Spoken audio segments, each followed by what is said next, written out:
Ikangat-ngat nitong matigas na buto. Sabi niya, walang matigas na buto sa matalim na ngipin.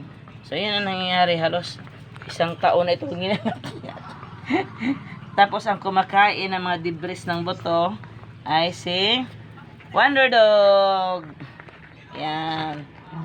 Yan, sabi ni Chika, hay, ako ang sige ngat-ngat itong malaking buto. Ikaw naman ang kumakain ng mga ano dyan.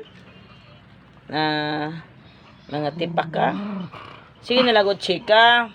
Hindi niya man kainin niyang lahat-lahat. Paghingi lang gud siya na may liit. Buti kay matalim ang ngipin mo, no? Wonder Dog. Oh. Sige na, Auntie Chika. Ito si Wonder Dog.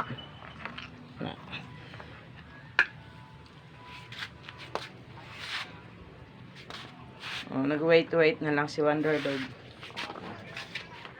Habang si Chika busy sa kangat-ngat ng buto na matigas. Yep. Pabot-abot lang dahil na Underdog, ang ina ng dalawa.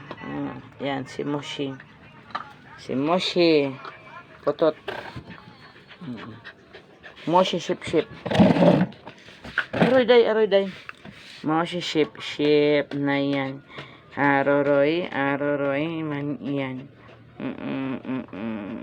Tulog na day, tulog na day. Si Chika daw di makatulog sa kanyang buto na kinakagat. Chika, di na pa disturb si Chika.